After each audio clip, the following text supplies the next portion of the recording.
Welcome to today's episode of TransformHer, the show where we break barriers and ignite audacity, equipping African women with tangible resources and practical insights for their journey to the C-suite or in entrepreneurship. The plan is that together we will usher in a new era of inclusive leadership that is bound to drive profound growth across the African continent. I'm your transformative guide, Ifoma Williams. And speaking of tangible resources that will take women to optimal leadership, health is the most important resource. We don't talk about this enough, and we often ignore the signs that warn us. If there's no good health, there cannot be any worthy enterprise. We'll be right back after this short break to discuss this very important topic.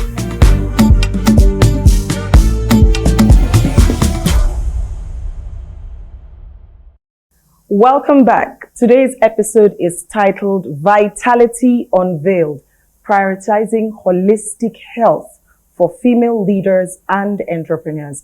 And I'm honored indeed to have a woman champion in the studio.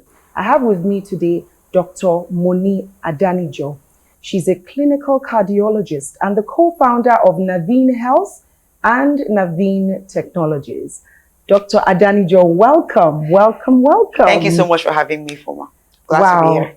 This topic of health, it is often ignored. And I remember in a WhatsApp group you and I belong to, TransformHer actually, I put out something and then you said, yes, please, or something like that. And I was so happy because prior to this, the emails, the feedback we've been getting, a lot of women have been, saying, I'm feeling this way or that way. And it dawned on me, we're talking about everything else for business and career. But the one thing that is the bedrock, the foundation for progression in anything in life, health, we've never discussed. And so this Women's Month, I want to start by asking you, first of all, thank you for being such an advocate.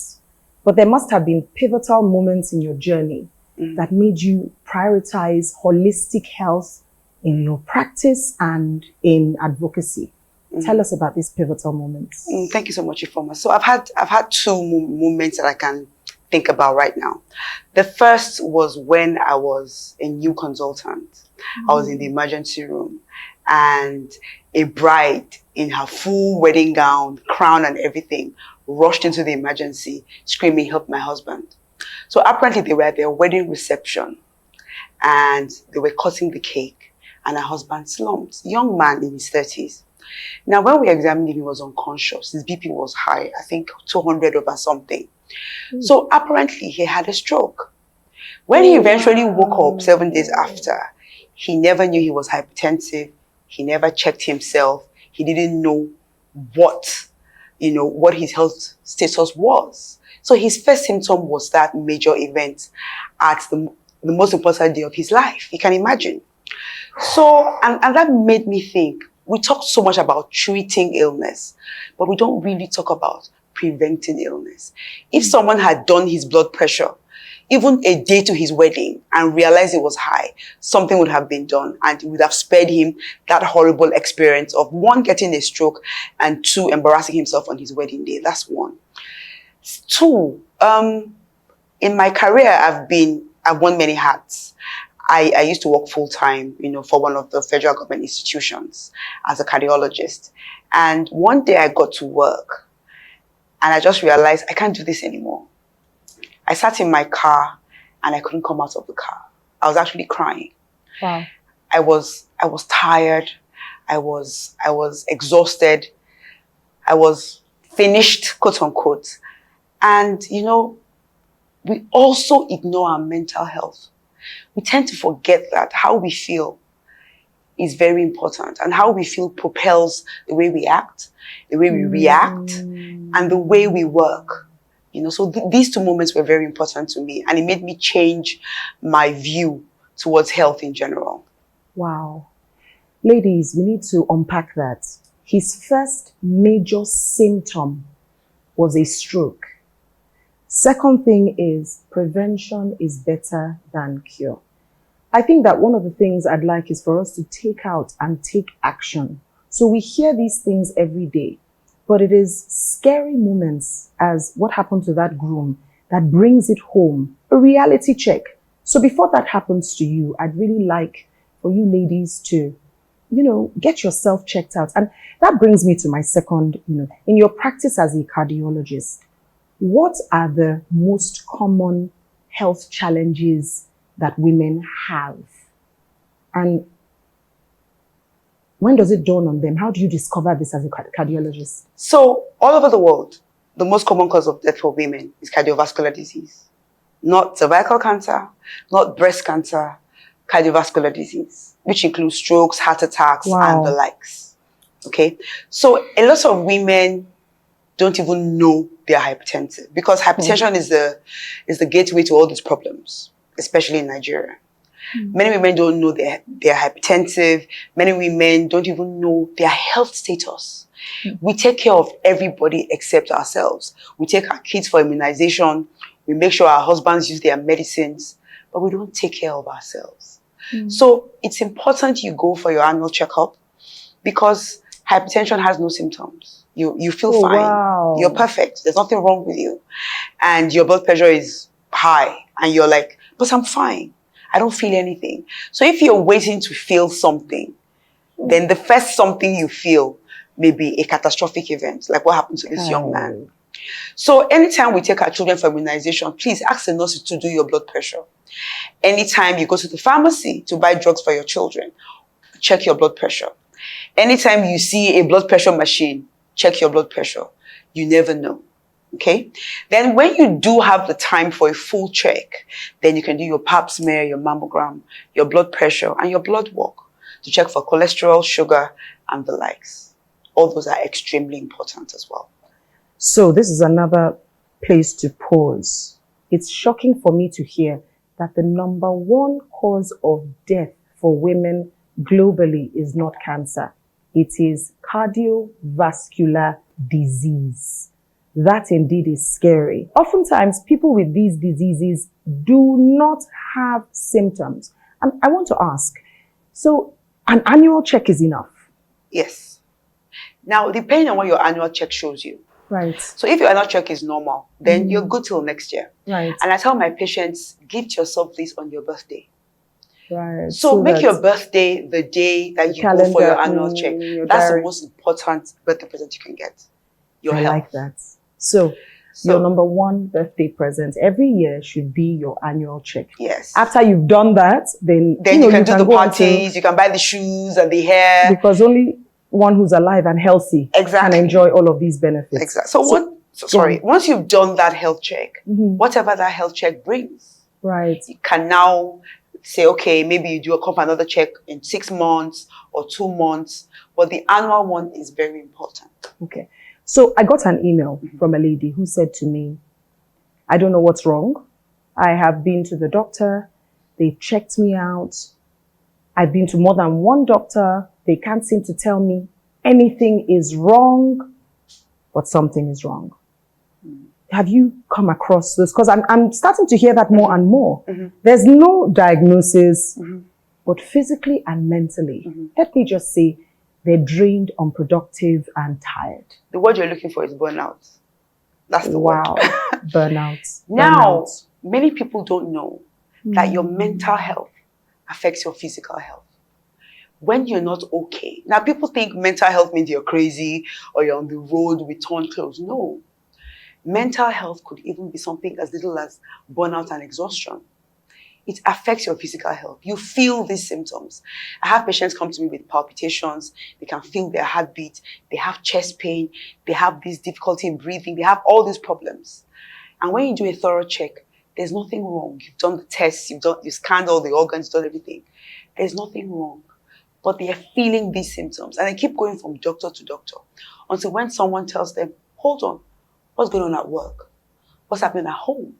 How are your finances? And then the floodgates open. And then you realize that this person actually has a mental health problem. Wow. Or she's burnt out.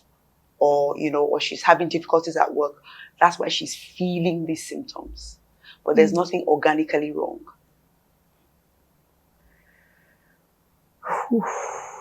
I need to exhale on that one. The number one point I want to draw out of this is the correlation between physical and mental health. So a friend of mine was telling me a few weeks ago that she was a moderator on a panel, and a medical doctor came to give them a talk, and she was prepping the panelists before, and she said, oh, I'm going to ask this, and the medical doctor said, don't rush into medical, symptoms and all of that. Let us start from the things that ultimately show as physical problems. Financial wellness, mental wellness, emotional wellness. So the point to draw out here, doctor, is that all of these things are related. So let's assume a lady who is burnt out comes to you. Practical steps. Where does she begin?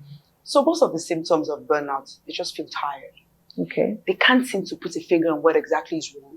Yes. They just, sorry, doctor, I just don't feel like myself. Okay. They're tired. Some can feel their heartbeat. Some have difficulty sleeping. Some have difficulty enjoying things they used to enjoy before. Some are angry. They snap at people. They're always upset. Their kids suddenly are too noisy. Their husband is suddenly irritating. Everybody just annoys them. Okay. Now, because I'm a clinical person, I always like to rule out problems with their organs. So, of course, I do the checks and all that. Now, when everything comes back negative and we're sure it's really burnout, I always advise them, first of all, you need to step back. We need to prioritize rest. For some reason, as women, African women, we've been told we need to be strong. We cannot show, cannot show vulnerability. Don't ask for help. You have to be there for everybody. Be there for your family. Be there for your parents. Be there for the community. Nobody tells us how to take care of ourselves. So we need to learn self-care, first of all. We need to find what we enjoy and do more of it. We need to learn to prioritize rest. There's a reason why the weekend was created. Saturday and Sunday is meant to be 2 days where you disengage from work. But we find that Saturday and Sunday are now work days. People now work on Sunday, they work on Saturday. And with the internet, we work around the clock. We don't even have breaks. So you need to learn how to rest. It's really important. You need to learn how to delegate. You can't do everything yourself. Delegate the things that are not your core functions. You know your core functions. Anything that is not your core function, you need to delegate, both at home and at work. Now, we need to learn to avoid stress. Okay. Now, we either avoid stress by avoiding situations that are stressful. We avoid stress by maybe sometimes you have to adapt. You need to maybe change the way you view the stress, your attitude to the stress. Like I was telling you this morning, I made up my mind, nothing's going to stress me. Even if the building is coming down, I will be calm. Because when you're stressed, that is why you get all these physical problems. Because stress releases some hormones that cause physical symptoms. So if you can control stress, you can control these symptoms. Wow. Okay. Fantastic. And sometimes you need to just accept some things that's the way it is. Accept and move on. Wow. So this is a good place to take a short break because there's so much that we need to cover with Doctor, and we'll be right back after this short break.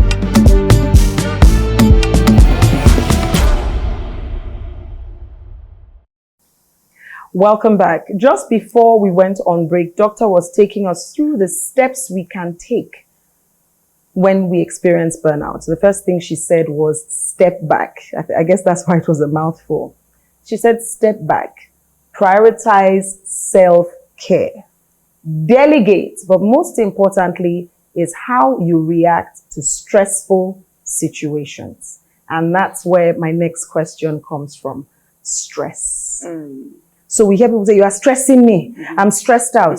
But you said something before we left, that stress produces certain harmful chemicals.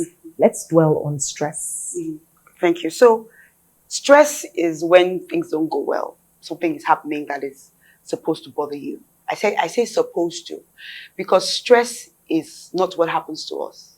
It's how we react to what happens to us. Okay. So you can decide to be agitated, or you can decide to be calm and collected. Now, when you decide to be stressed when things happen to you, your body reacts. Now, our bodies are fantastic machines, and our bodies work without us, okay? Now, when we're stressed, our bodies release hormones, okay? It releases hormones like cortisol, adrenaline, and other chemicals. Now, what do these chemicals do? Let's take cortisol, for example. Cortisol increases your insulin production, and insulin is an anabolic hormone. And when that happens, you store belly fat, okay? Oh, wow. Cortisol also increases your blood pressure. Adrenaline increases your blood pressure and your pulse. That's why when you're scared or when you're afraid, your heart starts beating fast. That's the effect of all these stress hormones. Now, long-term stress. Now, short-term stress is good. It gives you a boost to maybe get over whatever is happening at that time. Now, if this happens for a long time, you're chronically stressed, these hormones are elevated over a long period. You develop hypertension. You develop high blood sugar or diabetes. You develop obesity. You find it difficult to shed weight. You know, and this is not really good for you. So prolonged stress can also lead to what we call chronic inflammation. That's another topic entirely. This is why we need you on 2 episodes. So you cannot keep reacting to stress. Your body is going to feel the impact. Okay? And that is why some people during stressful situations, their blood pressure goes up, you know, and they're like, oh my God, I'm so stressed, my BP is high. It's because of how your body is reacting to this stressful situation. Wow. So, doctor said stress is not what happens. Stress is how you react to what happens. And she's also said how stressful situations cause our bodies to produce certain harmful chemicals like cortisol. So now let's talk about stress. There's something I just want to argue out. Okay. You say it is how we react to it, right? Yes. Isn't it instinctive? Isn't it expected that certain boiler room situations should make you explode? Yes. Short term. So yes, of course, if someone comes and slaps you, right, you will like, but you shouldn't let it linger. Right. You shouldn't be something 2 days after. How could you have slapped me? 1 week after. You understand what I'm saying? So you need to learn to recall yourself. Right. Once you pass through that initial acute rage, and then you calm down. Right. When you are calm, apart from the physical, changes that you would have bought, you can think clearer. You can even address the situation better when you are calm than when you're angry and you're boiling. Right. So, and it's training, you have to train yourself. It doesn't come overnight. So the choice really is yours. It is. Okay. So over time, I just want to put, I just want to ensure that I put the ducks in a row properly. So is it stress that leads to burnout, or burnout leads to stress? I think it's a vicious cycle. Right. Okay. I think it's a cycle. Because when you're burnt out, you're tired. Okay. Everybody annoys you. Things irritate you. Right. You now start feeling stressed and pressured. Okay. Sometimes when there's so much work stress, you have a target you haven't met. There's financial pressure, school fees problems. You have a son or daughter that is acting out. Your husband is being funny. You get stressed. And then when you're stressed for a long time, you get tired, exhausted. Oh my God, I'm tired. Leads to burnout. Right. And the cycle continues. Right. So it's a chicken and egg situation. Sometimes you don't know which one started. Which one comes first. Right. Whether it was the burnout or the stress. Right. So there's one topic that is important that we touch on. I'm a very strong Christian, a firm believer. But many times when it is stress or burnout, right, you hear it's a spiritual attack. Right. So if the husband is acting up or the child is badly behaved, it is a spiritual thing that has now caused stressful. And of course, it's good to pray and meditate. You're working on healing the mind, right? But how do you juxtapose this? And how do you get balance? And what must you actually do in addition to prayer to deal with stress? Take action. If you just pray. Prayer is good. Prayer is fantastic. I pray a lot. I don't need a venue to pray. Yes. Sometimes I'm in my car. I'm like, God, I don't know what I'm going to do about the situation. Just conversation with just sort it out, man, because I'm done. But once you've prayed, you need to take action. So you've prayed about this, your son, that is probably doing drugs. Okay. You've prayed, but what action have you taken to help him overcome his addiction? Have you taken him for counseling? Have you found out why he's smoking? You know, you need to take action. And we women like to pray without taking action. But God is not going to come down from heaven to fix your situation. You need to move. So I want us to go to the final point of looking at mental and physical health, you know, and how you've talked about getting annual checks for your physical, so your mental well-being. Just run us through, let's call it the perfect health year. What sort of things should we do holistically? You need to prioritize rest. I talk about rest a lot because I realized that we just keep going. And then because of all these inspirational speakers, motivational leaders, oh, you can't rest. You need to just keep on moving. If you want to be rich, you mustn't rest. You need to rest. Rest also includes sleep. Okay? Sleep is very important. Because if you don't sleep, now, science has shown us that if you don't get enough sleep every night, it leads to that stress reaction of cortisol and adrenaline. And then you're prone to cardiovascular disease. So sleep is important. Rest, meaning even if you're not sleeping during the day, you can't sleep all day, for example. Rest, meaning take breaks. You can't keep going. Take your annual vacation. Do something you like. You don't even have to travel. You don't have to leave your house. Do things you like. Watch TV. Read a book. You know, do things you enjoy. If you enjoy cooking, cook up a storm. If you like doing your hair, go and get your hair done. The way I rest, I get my hair done. I love doing my hair. I just, you know what, I'm tired. Wash my hair, do something to it. And that 2 hours you're in the salon, you know, you're just disengaged from all life's problems. Yes. And then once you're done, you feel better. Once your hair is nice, you'll be like, okay, I can take on the world now. My hair is pretty. Yes. You know, things like that. So you need to prioritize things that make you happy. And when you speak about sleep, I must tell you, so I read up, right? And I think I watched something, but this was years ago. This young Indian entrepreneur, I think he was about 46 years old, accomplished and had run, he was a marathon chaser. He had run at least, maybe, I don't know how many marathons around the world. Every morning, he was up at 4 a.m. By 6:30, he was out on the road for his hourly run. You know how they say you must move at least 30 minutes a day, even if it's just walking. And he goes out for his run one morning, opens the front door, attempts to go running, slumps and dies. Gets to hospital. What is the cause of death? Sleep deprivation. Ladies, sleep deprivation is a thing and it is real, as you've heard from Dr. Adanijo. And like I said, it is not going to be just one episode with Dr. Adanijo. Tune in next week and she's going to be right back here because we have not unpacked the health box completely. Please stay tuned for our next episode, which is our coaching segment. Doctor, thank you so much for coming. Thank you for having me. You'll be back next week. Definitely.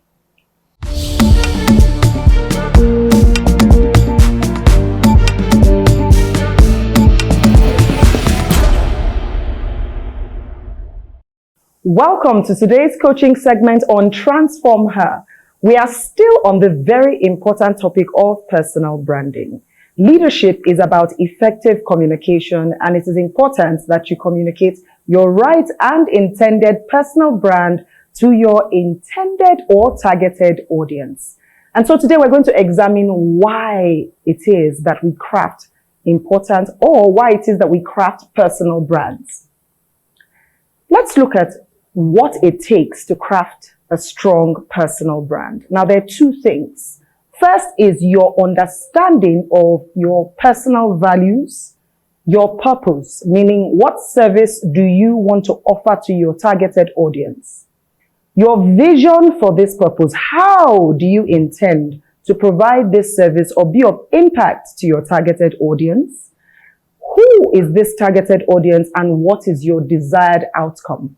What do you want them to remember about your brand? What perception do you want to leave with your targeted audience? The next and very important point is that you have to do this deliberately and intentionally. Now, Why is it so important that we have a clear personal brand? It's important because, in the words of Philip Kotler, if you are not a brand, you are a commodity. This means that in your industry, do you stand out? Are you top of mind when people are thinking of a particular product or service or industry? The whole point of personal branding, apart from impact and income, is that you want to have top of mind awareness with your target audience. Remember, perception is indeed reality. And how is perception formed? The first time a person meets you, just by assessing first off your personal appearance, they decide on whether they want to associate with you.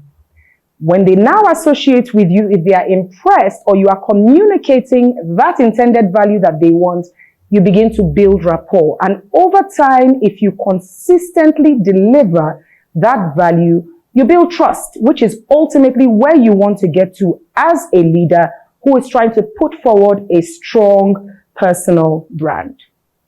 And so, think about it this way. Your brand, as I said, is a promise kept. What is that promise? Why is it that you want to keep that promise? Because you want to stand out and be distinct in your industry. And how do you communicate that brand promise? Well, the first step is that you understand what your value proposition is and that you are deliberate in crafting your brand narrative. Until next time, thank you very much.